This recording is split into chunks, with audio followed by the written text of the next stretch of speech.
অবৈধ ক্ষমতাধারী ইউনূসকে বিদায় দিতে হবে এবং গণতন্ত্র প্রতিষ্ঠা করতে হবে। হ্যাঁ, আমি রিজাইন করিনি, তারপরেও মানুষের দাবি নির্বাচন খুব ভালো কথা, কিন্তু ইউনূসের অধীনে না। সেখানে একেবারে সম্পূর্ণ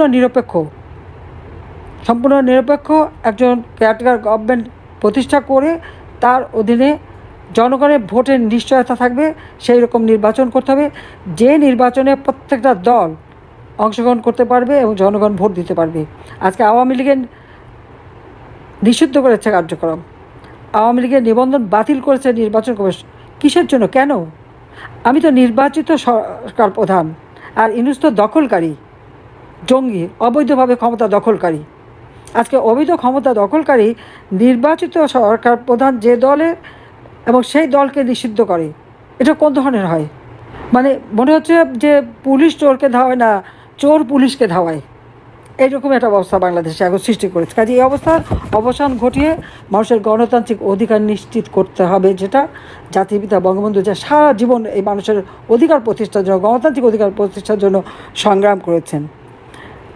আজকে যে সন্ত্রাস জঙ্গিবাদ, সে আবু সাইদ মুগ্ধ থেকে শুরু করে 15ই জুলাই 2024 সাল থেকে যতগুলি হত্যাকাণ্ড, অগ্নিসংযোগ, সন্ত্রাস, ছিনতাই, চাঁদাবাজি, মাস্তানি যা যা হয়েছে সবগুলির বিচার করতে হবে, তদন্ত করতে হবে এবং সুষ্ঠু তদন্ত যাতে হয় সেই পদক্ষেপ নিতে হবে।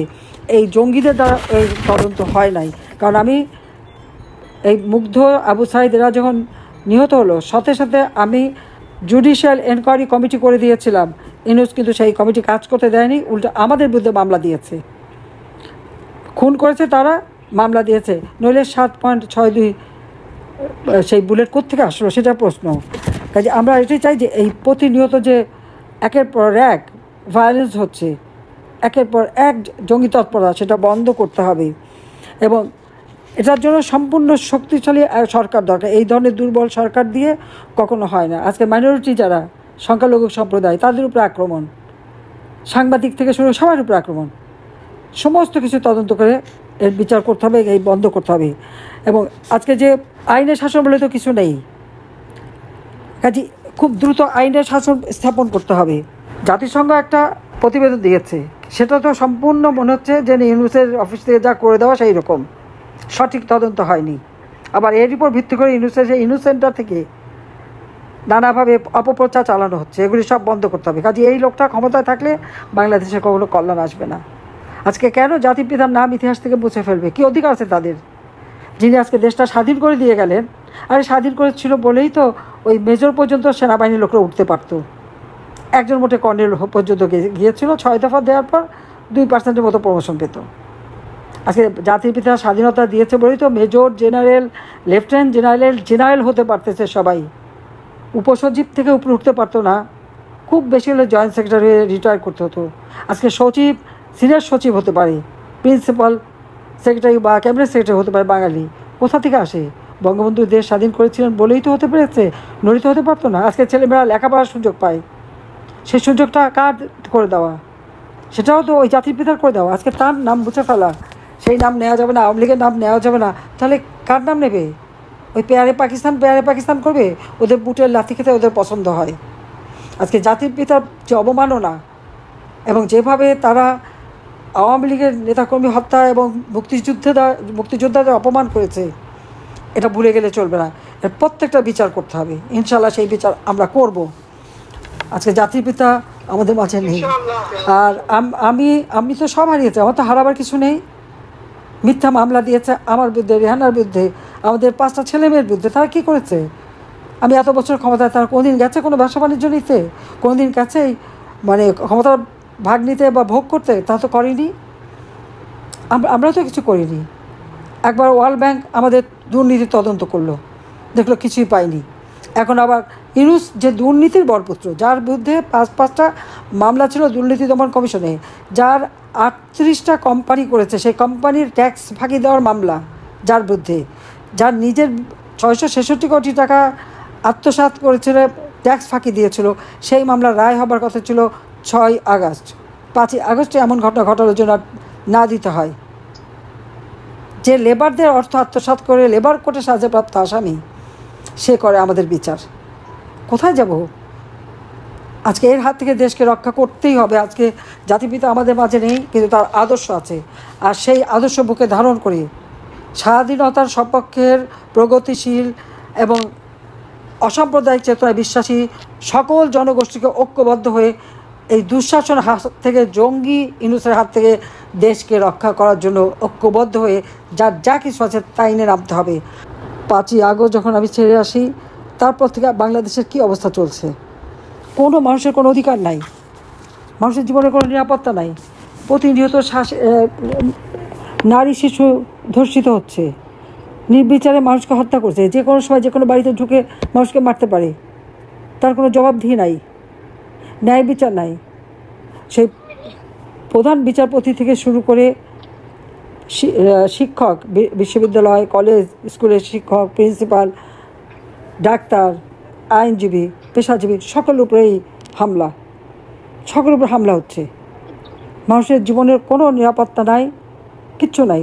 আর আমরা কি দেখি, এক সুদখোর খুনি, তার ক্ষমতার লোভ আজকে দেশটাকে চরম সংকটের মধ্যে ফেলে দিয়েছে। আমাদের নিরাপত্তা যা ছিল আমাদের সেখান থেকে সরিয়ে নিয়ে আসি। 5ই আগস্ট যখন আমি ছেড়ে আসি, তারপর থেকে বাংলাদেশের কী অবস্থা চলছে। কোনো মানুষের কোনো অধিকার নাই, মানুষের জীবনের কোনো নিরাপত্তা নাই। প্রতিনিয়ত নারী শিশু ধর্ষিত হচ্ছে, নির্বিচারে মানুষকে হত্যা করছে, যে কোনো সময় যে কোনো বাড়িতে ঢুকে মানুষকে মারতে পারে, তার কোনো জবাবদিহি নাই, ন্যায় বিচার নাই। সেই প্রধান বিচারপতি থেকে শুরু করে শিক্ষক, বিশ্ববিদ্যালয়, কলেজ, স্কুলের শিক্ষক, প্রিন্সিপাল, ডাক্তার, আইনজীবী, পেশাজীবী সকলের উপরেই হামলা, সকলের উপরে হামলা হচ্ছে। মানুষের জীবনের কোনো নিরাপত্তা নাই, কিচ্ছু নাই।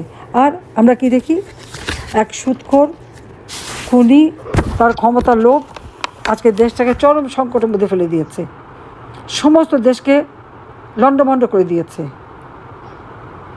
গ্রামীণ ব্যাংক, গ্রামীণ টেলিকমিউনিকেশনের অর্থ পাচার, শ্রমিকদের অর্থ আত্মসাৎ, শ্রমিক আদালতে সাজাপ্রাপ্ত এই খুনি ইউনূস ক্ষমতা দখল করে আজকে দেশটাকে তার মেটিকুলাস ডিজাইনের মাধ্যমে আন্দোলন, এটা তার নিজের স্বীকার করা, যেখানে কোনো নেতা ছিল না, কেউ ছিল না, সেই মেটিকুলাস ডিজাইনের মাধ্যমে ক্ষমতা দখল করে সে খুব খুশি মনে বিল ক্লিন্টন ফাউন্ডেশনে হাততালি দিয়ে বলল, এইভাবে চক্রান্ত করে শেখ হাসিনাকে সরিয়ে নিজে ক্ষমতা বসেছে।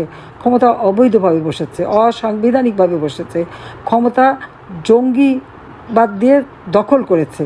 আর এই দখল করেই আজকে শুধু অর্থ আত্মসাৎ করা, ম্যান পাওয়ারের ব্যবসা, ডিজিটাল ওয়ালেটের ব্যবসা, ইউনিভার্সিটি বানাবে সেই ব্যবসায় মেতে উঠেছে, আর দেশটাকে ধ্বংসের দিকে নিয়ে গেছে।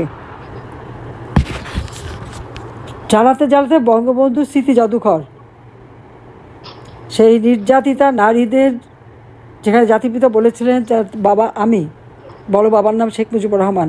আমার মা যখন এই নির্যাতিত মেয়েদেরকে তাদের জীবনযাত্রা নির্বাহ করার জন্য তাদেরকে বিবাহের ব্যবস্থা করে, অনেক বাবা মা নিতে চায়নি, কারণ তারা দিনের পর দিন পাকিস্তানি হানাদার বাহিনীর হাতে ধর্ষিতা।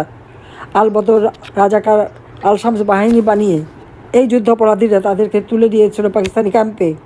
তাদেরকে উদ্ধার করে, চিকিৎসা করে, তাদেরকে জীবনটাকে সুন্দর করার জন্য আমার মা তাদেরকে বিয়ে দেন। 32 নম্বর বাড়ি তাদের ঠিকানা, যে বাড়িটা আমার বাবা দান করেছেন তাদের। উত্তরাধিকার সূত্রে আমি রেহানা পেয়েছিলাম, আমরা নেইনি, আমরা বঙ্গবন্ধু মেমোরিয়াল ট্রাস্টকে তা দিয়ে দিই, যেটা স্মৃতি জাদুঘর করে দিয়েছিলাম। এবং ট্রাস্ট থেকে অনেক দুস্থ মানুষকে আমরা সাহায্য করি, ছাত্রছাত্রীদের শিক্ষা সহায়তা করি। সেই বাড়িটা পর্যন্ত আপনারা দেখেছেন যে 5ই আগস্ট সেই বাড়িতে আগুন দিয়েছে। কে আগুন দিল? ওই বিএনপি কিন্তু এর মধ্যে আছে।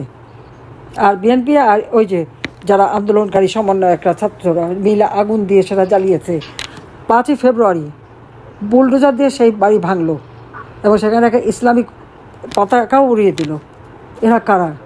বাড়িটা কী দোষ করছে? আর আজকে 15ই আগস্ট আপনি সেখানে কেউ যেতে পারবে না, দুই পাশে পুলিশ, মাঝখানে বিএনপি ছাত্রদলের কিছু ঝন্ডা পান্ডারা বসে আছে। একটা রিক্সাওয়ালা ফুল নিয়ে গেছে, তাকে কিভাবে অপমান করে মেরে তাড়িয়ে দিয়েছে। একজন মহিলা সেখানে গেছে, তাকে টেনে হিস্ট্রে অপমান করা হয়েছে। এমনকি একজন মসজিদের ইমাম হুজুর তার পরিবার নিয়ে গেছে, বলছে আমি 2 খতম কোরআন শরীফ পড়ছি, আমি এখানে দোয়া করতে আসছি, তাকে দোয়া করতে দেয়নি। আমরা কোন দেশে বাস করি? এরা কারা? কোথা থেকে আসছে এরা? বাংলাদেশের সংবিধান মানে না, বাংলাদেশের আইন মানে না, আজকে ন্যায় বিচার পাওয়ার অধিকার নাই, আজকে কোনো মানুষের কোনো জীবনের নিরাপত্তা নাই, কিছু নাই। মানুষ তারা আয় উপার্জন কমে গেছে, তাদের উপার্জন করতে পারে না, দুবেলা খেতে পারে না। আজকে প্রায় 4 লক্ষের উপর ছেলে মেয়ে লেখাপড়া করতে পারছে না। অনেক ছেলে মেয়ে ছাত্রী করে বলে তাদের সার্টিফিকেট বাতিল করে দিয়েছে, তাদের পড়াশোনার পথ বন্ধ করে দিয়েছে।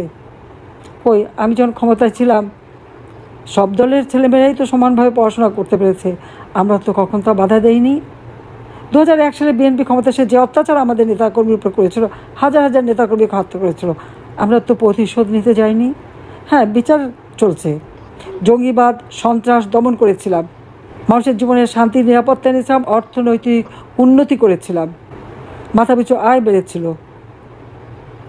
2794 মার্কিন ডলার মাথাপিছু আয়, মানুষের ক্রয় ক্ষমতা বেড়েছিল, প্রত্যেকটা গ্রাম পর্যন্ত ঘরে ঘরে বিদ্যুৎ পৌঁছে দিয়েছিলাম, কর্মসংস্থানের ব্যবস্থা, তরুণ সমাজের জন্য কর্মসংস্থানের ব্যবস্থা করে দিয়েছিলাম, বেকারত্বের হার 3% নামিয়ে এনেছিলাম, কোভিডের জন্য সামান্য একটু বেড়ে 5% হয়, কিন্তু আমরা তো করে দিয়েছিলাম মানুষকে, মানুষের জীবনকে অর্থবহ করে দিয়েছিলাম।